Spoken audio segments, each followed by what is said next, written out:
नमस्कार दोस्तों। चलिए जानते हैं देश और दुनिया की तमाम बड़ी खबरें। लेकिन उससे पहले चैनल पर पहली बार आए हैं तो चैनल को सब्सक्राइब जरूर करें। कांग्रेस नेता राहुल गांधी की मतदाता अधिकार यात्रा 16 दिनों तक चलने के बाद 1 सितंबर को पटना में समाप्त हुई।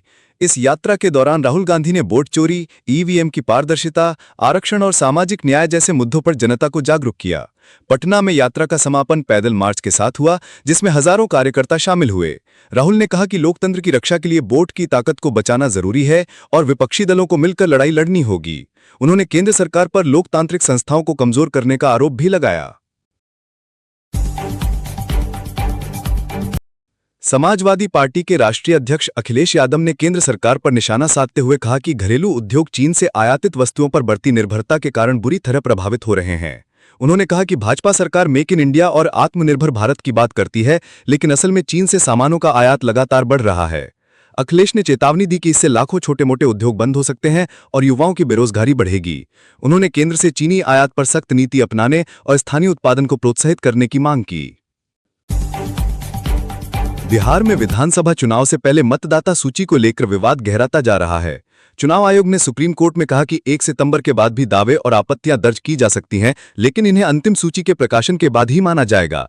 विपक्षी दलों ने इस प्रक्रिया को जनता के मताधिकार के खिलाफ बताया और कहा कि लाखों मतदाताओं के नाम सूची से गायब हो सकते हैं। कोर्ट ने चुनाव आयोग से पारदर्शिता बनाए रखने और सभी पात्र मतदाताओं को शामिल करने के लिए सख्त निर्देश दिए। बिहार में विधानसभा चुनाव से पहले मतदाता सूची वोटर रोल को लेकर विवाद बढ़ गया है। विपक्ष ने आरोप लगाया कि लाखों मतदाताओं के नाम जानबूझकर काटे गए हैं, जिससे लोकतांत्रिक अधिकार प्रभावित होंगे। सुप्रीम कोर्ट ने चुनाव आयोग से स्पष्टीकरण मांगा है और पारदर्शिता की गारंटी देने के निर्देश दिए हैं।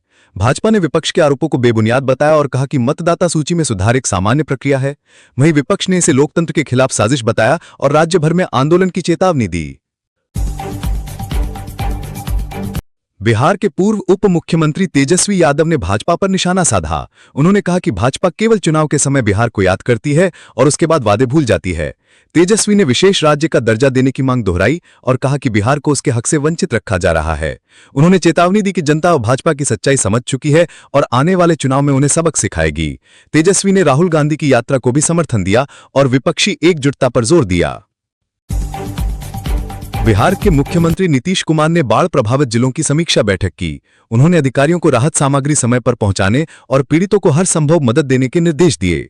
नीतीश ने कहा कि सरकार संकट की घड़ी में जनता के साथ खड़ी है। विपक्ष ने आरोप लगाया कि सरकार राहत कार्य में सुस्ती दिखा रही है।